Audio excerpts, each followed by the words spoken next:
So it came on, we first heard from the sheriff. He mentioned that it started off as a verbal altercation between two students who we just learned they're both in the 9th grade. These are young folks, 14 years old. The shooter, the alleged shooter, 14 years old.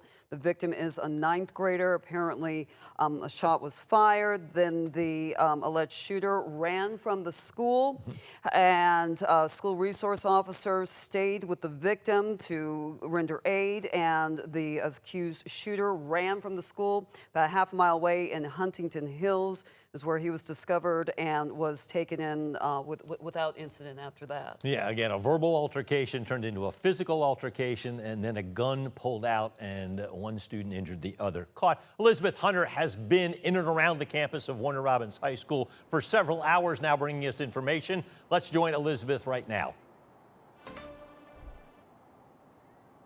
Hey Frank, yeah, we've been out here since around 3, and around 2 is actually when we got word from parents calling into the station about the code red, and we headed out here automatically.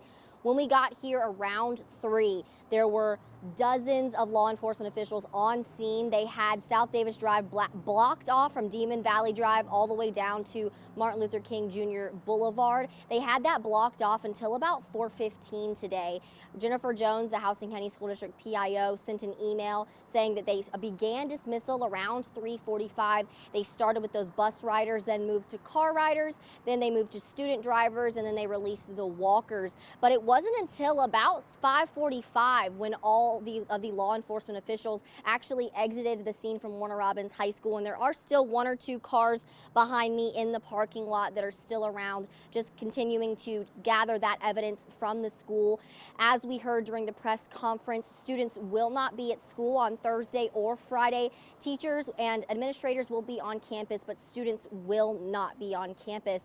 That's the information we have right now. Y'all just heard that press conference, and we're going to keep covering this diligently, bringing you all the latest information.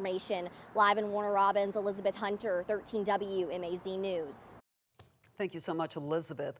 Georgia leaders responding to the shooting at Warner Robins High School that left that student injured. Governor Kemp credited first responders and law enforcement with quickly bringing the situation under control. U.S. Senator Raphael Warnock says his prayers are with the injured student, families, and the Warner Robins community. House Speaker John Burns says the quick response helped prevent the situation from escalating, while Warner Robins Mayor LaRonda Patrick called this an incident that deeply impacts the entire community.